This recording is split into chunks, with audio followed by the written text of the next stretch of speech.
Okay, तो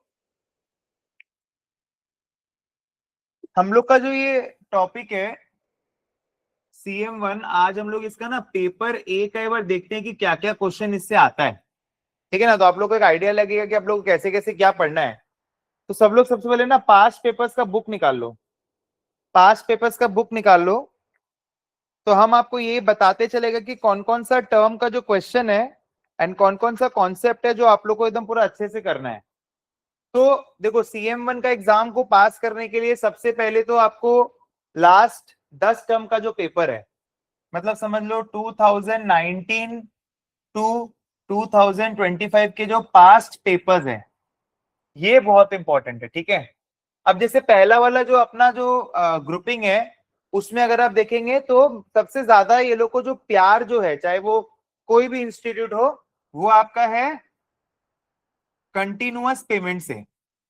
सो continuous payment मतलब आपका क्या हो गया, पेमेंट स्ट्रीम हो गया, करेक्ट है।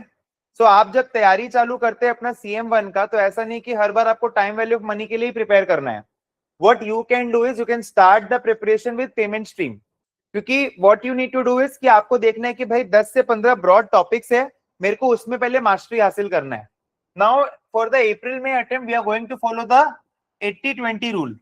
सो 80-20 रूल क्या बोलता है, बोलता है कि भाई अपने को 80% फोकस लगाना है वो 20% टॉपिक्स में जो सबसे ज्यादा एग्जाम में आते हैं। हालांकि हम लोग पूरा सिलेबस अच्छे से कर रहे हैं, बट अपने को कुछ कुछ टॉपिक्स है जो एकदम पूरा स्ट्रॉन्ग करना है। तो the first thing is your payment stream. So payment stream में अगर आप देखेंगे, आपका जो पास्ट पेपर्स का जो बुक हमने प्रोवाइड किया है, उसमें काफी सारे क्वेश्चंस है, बट एक दो जो टाइप का क्वेश्चन है, जैसे पेमेंट स्ट्रीम में भी आपका आप देखेंगे जनरलाइज्ड एक्सप्रेशंस जो है, जनरलाइज्ड एक्सप्रेशंस जो आपका आता है, that is again very important. And इसमें आपका एक टाइप का जो क्वेश्चन आता है, टी बिल वाला जो क्वेश्चन आता है, टी बिल वाला जो क्वेश्चन आता है, that is again very very very important. T bill मतलब जैसे वो लोग आपको बोलेंगे कि ट्रेजरी बिल है, again there can be comparisons, जैसे आपका I2 एंड D4, ये सब का जो कंपैरिजन है, ये सब आपका आ सकता है। So very basic question you can expect. तो मैं आपको बेसिक 2-3 क्वेश्चन बता देता हूं। जैसे एक आपका है, आप देखेंगे, आप लिखते जाइएगा, अप्रैल 24 का क्वेश्चन नंबर 10, वेरी इंपॉर्टेंट। एक फुल फ्लेज क्वेश्चन है, जिसमें पहले वो लोग आपको बेसिक कैलकुलेशंस करने बोलेंगे, फिर आपको जनरलाइज एक्सप्रेशंस निकालने बोलेंगे, फिर आपको बोलेंगे इक्विवेलेंट रेट्स निकालिए, and then they are going to tell you to solve about the payment stream question, ठीक है ना। Now you need to be very cautious, आपको सब कुछ टाइपिंग में करना है, करेक्ट है।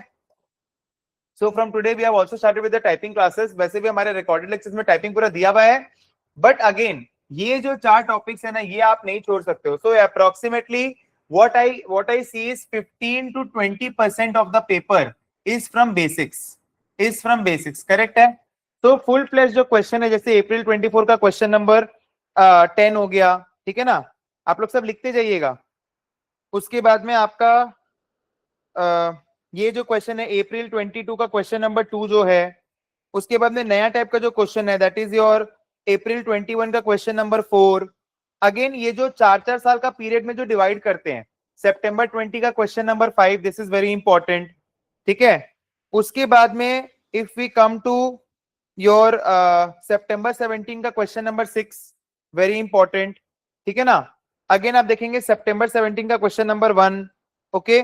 उसके बाद में आप आएंगे इधर सितंबर 16 का क्वेश्चन नंबर 6, वेरी इंपॉर्टेंट, ठीक है। उसके बाद में प्लीज मेक नोट्स। अच्छा, ये वाला क्वेश्चन तो सबसे ज्यादा इंपॉर्टेंट है, अप्रैल 14 का क्वेश्चन नंबर 11, अप्रैल 14 का क्वेश्चन नंबर 11, ठीक है।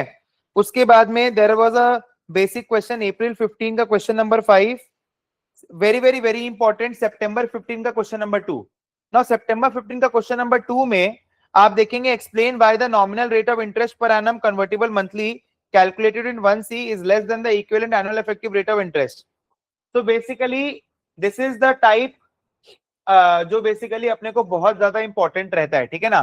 So basically this is from the basics. Is it okay? Give me a thumbs up please. Is it okay? Give me a thumbs up, ठीक है ना। Okay, so this was from the basics part, okay, this was from the basics part, okay।